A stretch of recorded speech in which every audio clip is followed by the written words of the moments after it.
Olá, amigos. Voltando aí a rotina de mostrar equipamentos, eu escolhi para esse retorno uma classe de submarinos de ataque Yasen, projeto 885M, né, modificado, da Rússia, que realmente tem impressionado pela potência, não só de armamento, como também da sua capacidade sonora e a sua propulsão, né? É um programa que impressiona, né, pela grandiosidade da pesquisa empregada, né? Métodos modernos de soldagem, quer dizer, soldagens controladas para tubulação de argônico em cabines. Isso eles já faziam, né, desde a época do projeto 705, né, da classe Alfa, na qual eles faziam soldagens de placas de titânio por métodos de explosão, né? Uma coisa que bastante complexa, né? Então, a pergunta, né? Por que nós não podemos fazer esse tipo de coisa? Porque nós não investimos aqui, né? Porque a Rússia faz essas coisas todas e sem depender de terceiros. Ela usa a sua própria tecnologia, usa a sua própria ciência. E quando ela se viu em dificuldades após a queda da União Soviética, em que algumas dessas equipamentos eram feitos em países que não eram, em repúblicas que não pertenciam mais ao seu controle, ela investiu e tratou de resolver o problema dentro da própria Rússia. Então, ela depende muito pouco ou quase nada, né, de equipamentos, de tecnologia externa, né? Então, com isso ela consegue desenvolver suas máquinas modernas, né? Então, no nosso caso aqui, a impossibilidade não é técnica, a impossibilidade é a impossibilidade exatamente de falta de pesquisa, de falta de investimento, porque a gente já explicou as razões pelas quais a gente não chega lá, né? Pode ser que um dia a gente chegue, né? Precisa de muita pesquisa, precisa de muito investimento em tecnologia para você desenvolver esses equipamentos localmente, né? Precisa ter escala para isso também, né? Muito bem. Então vamos entrar, né, direto logo no assunto, né, que é a classe Yasen, projeto 885. E lembrando a vocês, principalmente agora numa fase, parece que mais uma dessas fases do YouTube, que a coisa parece que fica um pouquinho parada, eu não estou entendendo muito bem o que está acontecendo, é absolutamente estranho. Os últimos, vamos dizer assim, a atividade no YouTube, pelo menos no meu canal, e eu percebo em outros também, que pelas curvas que caiu um pouco. Então, aqueles que não assinaram o canal e que gostam dos temas, assinem, informem as pessoas dos seus círculos de relacionamentos que gostam, e para que a gente possa ter mais assinantes e mais possibilidade de interagir com as pessoas nesse tema. Então vamos aí ao projeto 885M modificado, passando primeiro pelo primeiro que era primeiro da série, que era um pouco diferente. Vamos ver isso. Então vamos direto logo para as fontes, que é o que normalmente a gente começa. As fontes normais que tenho usado, o deepstorm.eu, que é, como todos já sabem, o site mais completo sobre submarinos russos. O Covershore, do H.I. Sutton, que também é muito usado, sempre uso, está sempre nas minhas fontes. Global Security Org, muitas informações, é um bom site para informações sobre qualquer equipamento. E nesse caso em particular eu usei muito a parte do reator desse submarino, que é um reator diferente, um reator de quarta geração. Nós vamos ver ele com mais detalhes nesse vídeo. Rufor.org é um site russo também, em que você pode fazer a tradução pelo Google. E é um site com muitas informações, especificamente no caso desse submarino, dessa classe de submarino. Admiral Trilogy é um site interessante em que eu usei para mostrar umas comparações de tamanho entre as duas versões da classe A, assim como nós vamos ver. Então, começando com o primeiro da série, que foi o K-329, o Severodvinsk, né? Esse foi um programa que começou, na realidade, em 1993, né? Com o APRK K560, esse Severodvinsk, né?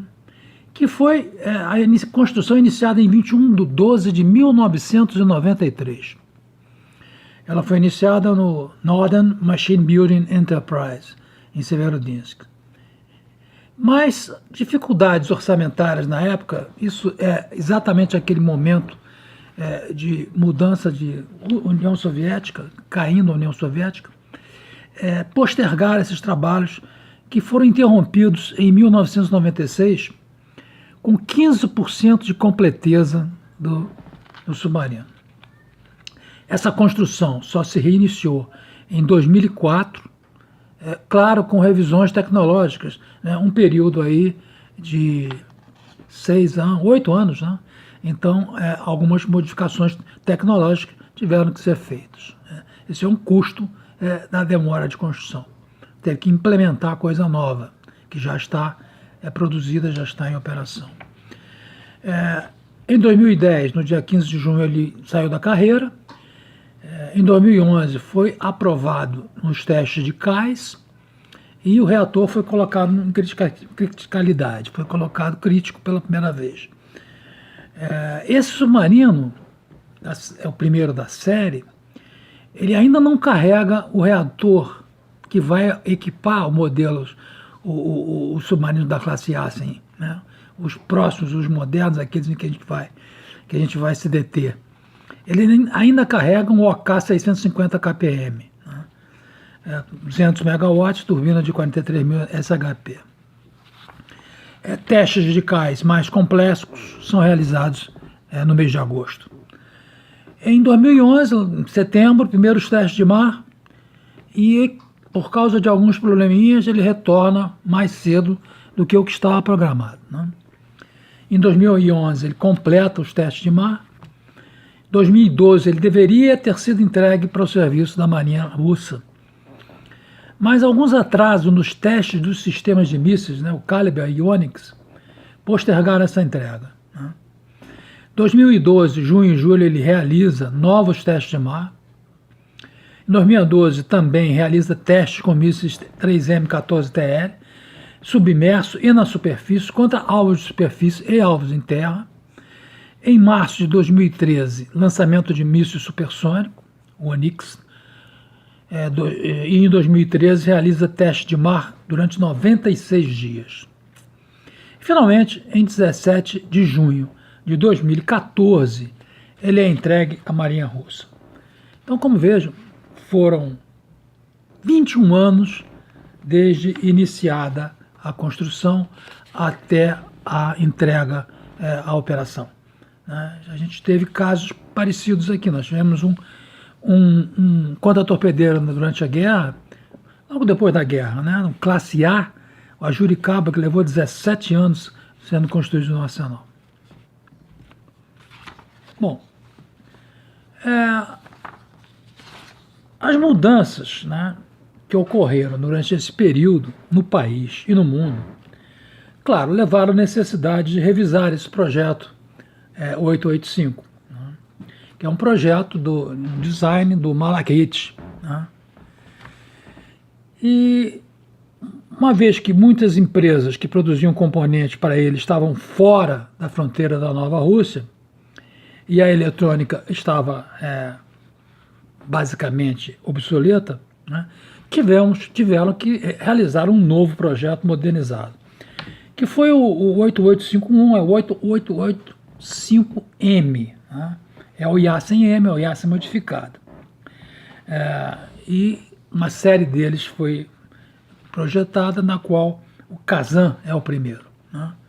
É composto de um reator de água pressurizada, é uma unidade modular dessa vez, já é o novo motor, o novo reator que nós vamos conversar, com turbina a vapor de eixo único, com ampla redundância de mecanismos e equipamentos. E proporciona uma diminuição bastante significativa nos parâmetros acústicos. Esse reator é um reator que trabalha com circulação natural em várias potências e realmente contribui bastante para a diminuição acústica. Esse projeto estrutural do 885M, ele foge um pouco aos padrões normais de duplo casco da Marinha Soviética, né? Ele tem um que a gente chama um casco misto ou casco 1.5, né? Ele é parte duplo e parte simples. O submarino está equipado com 8 lançadores verticais, que oferece a possibilidade de disparo de salva de mísseis de cruzeiro de alta precisão, o Caliber e o Onyx, com alcance de até 1.500 e 300 quilômetros. Né? Conforme o Malachite, pode destruir alvos e alvos protegidos, incluindo aqueles equipados com sistemas de defesa antimísseis. Além disso, o armamento do ataque do submarino nuclear, de projeto 8885, recebe ainda 30 torpedos de calibre 533. Né? Bom, esse tempo em que ocorreu entre a parada do primeiro da série, o Severodvinsk, e o Kazan, muitas modificações foram levadas a efeito, e essas modificações levaram a algumas modificações de dimensões. Vocês vejam aí uma representação que mostra o primeiro da série e o Kazan, há diferenças que existem nessas dimensões causadas por mudanças de equipamentos. Nós vamos ver algumas daqui a pouco. O Google Earth fez uma figura interessante em que ele mostra o Kazan e o Severodvinsk atracados ao cais, e ele, através de medições do Google Earth, ele faz uma série de comparações. Vocês vejam aí, tem uma tabelinha aí embaixo que mostra as diferenças aí para quem quiser analisar isso aí com mais cuidado. Bom, então a gente chega no Kazan, né? Comprimento dele de 128,6 metros, uma boca de 15 metros, deslocamento na superfície de 8.600 toneladas, deslocamento submerso de 13.800 toneladas, o endurance dele, uma capacidade limitada exatamente à tripulação, a víveres e a mantimentos de 100 dias. É um padrão de 3 meses, né? Para submarino nuclear. Submarino nuclear, como vocês sabem, não tem limite, mas o que limita é a tripulação. A tripulação não aguenta mais do que isso, né? Uma tripulação de 90 homens, entre esses 32 oficiais. O armamento são 8 lançadores verticais para 32 Calibers ou 24 Onyx, supersônico, Onyx supersônico. 8 torpedos 650 e 2 torpedos 533 milímetros. Casco, como disse, parcialmente duplo, 1,5, é o que chamam de 1,5, compartimento de mísseis para ré. No compartimento de mísseis para ré é casco duplo, né? A propulsão, um reator integrado KTP-6 185SP, 200 megawatts. Velocidade na superfície de 20 nós, 37 km por hora. Velocidade submerso de 35 nós, 65 km por hora. Sonar de proa passivo conformal integrado. Nós vamos ver que eles alteraram, né, o que vocês veem na figura. Aquele sonar esférico foi alterado. Vamos ver isso com mais detalhe numa figura bem esclarecedora. Rede de sonar planas laterais, bomborda e aboreste, né? Rede de comunicação submarina MG-35M e rede de sonar de arrasto de 350 metros de comprimento, o TAWAD, o famoso TAWAD Array.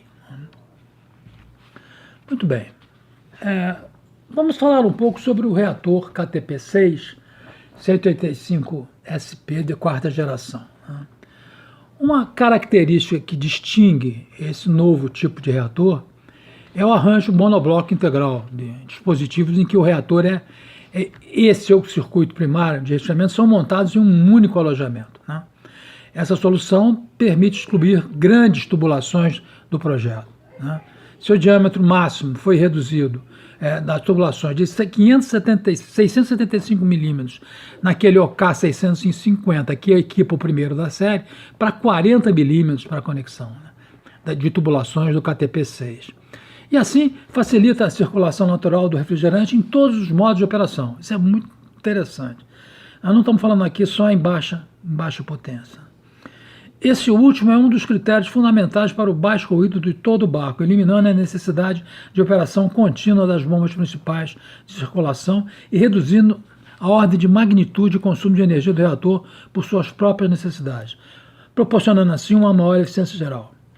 Segundo a subsidiária que desenvolveu esse reator, a OKBM Africantoff, é uma subsidiária da empresa russa Rosatom. Foi criado um núcleo de reatores nucleares para submarinos atômicos que, em 2018, pela primeira vez na Rússia, instalou esse tipo de reator. Essa instalação pode funcionar durante toda a vida útil do submarino, sem necessidade de reabastecimento de combustível nuclear, né? A zona ativa e o coração do reator. A nova tecnologia da Africantoff significa que os submarinos russos não precisarão de reabastecimento. Então, eles entram na mesma filosofia dos submarinos americanos, que têm vida útil do seu combustível nuclear de 30 a 33 anos, né? Esse submarino realmente trouxe, né, para os Estados Unidos uma preocupação maior, né?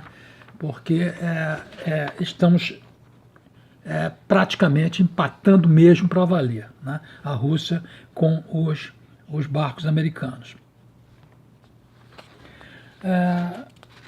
Embora o projeto seja um projeto impressionante e muito capaz, eu diria que ele não é exatamente igual aos mais recentes barcos da classe americana Virginia, né, em termos de desempenho acústico e de sensores, né. Em termos de desempenho bruto, né, essa classe, né, é mais provavelmente semelhante aos 3 submarinos de ataque da classe Seawolf da Marinha Americana, né? De acordo com o Office of Naval Intelligence, o MONI americano, enquanto o novo submarino russo é mais silencioso do que os barcos da classe Los Angeles melhorados, né, o novo navio não é tão silencioso quanto o Seawolf ou o Virginia, né? No entanto, os soviéticos sempre ficaram um pouco atrás dos Estados Unidos em tecnologia de silenciamento, de acordo com fontes da Marinha, né? Mas os russos estão construindo versões aprimoradas do design do Yasin e eles garantem que o submarino tem o mesmo tipo de qualidade acústica do que os submarinos americanos, né? Muito bem. Essa figurinha que eu preparei aí é para mostrar os compartimentos desse submarino. Eu fiz uma divisão e não posso garantir exatamente que a divisão é exatamente essa. É muito próximo disso que está aí, mas não é com certeza exato. Isso foi uma especulação que eu estou fazendo. Um compartimento 1 que pega os torpedos. Aliás, esses torpedos aparentemente inovam também em relação à Rússia, porque fazem o que os americanos já fazem há algum tempo, que são torpedos laterais, né? Torpedos que dão uma vantagem muito grande no submarino, porque eles são lançados pelo costado, lateral, e não pelos tubos de proa. Um compartimento 2 de comando, um compartimento 3 de auxiliares, um compartimento 4 seria o da tripulação, acomodações, o compartimento 5 de mísseis. A partir daí, até a ré, ele passa a ser casco duplo. Até o compartimento ali da tripulação, ele é casco simples. A partir daqui, desse compartimento 5, ele é casco duplo. O compartimento 6, reator, 7, turbina, compartimento 8, eletromecânicos, né? Eletromecânicos equipamentos, leme, aquela coisa toda que finaliza. Vocês reparem nessa figura, né, como foram instalados os radares do primeiro da classe, o Severodvinski, né? Um radar passivo, um grande radar passivo esférico, né? Flanks arrays também e ativos arrays planos, né? A bombordo e a boreste do navio. Mas a especulação que a gente se faz é que a diminuição do submarino foi permitida porque, na verdade, eles não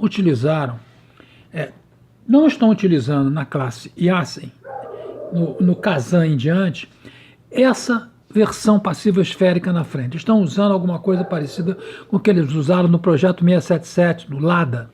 Vocês vejam aí a figurinha e essa figura mostra que ele é conformal com a proa, não é um formato esférico. E numa outra figura vocês veem aí a substituição da esfera por matrizes de flanco, né, e por uma matriz integrada conformal, né, que dá um arranjo melhor para o submarino, né. Reduzem o tamanho do ar, ao mesmo tempo que aumenta a área efetiva das matrizes do casco principal. Então,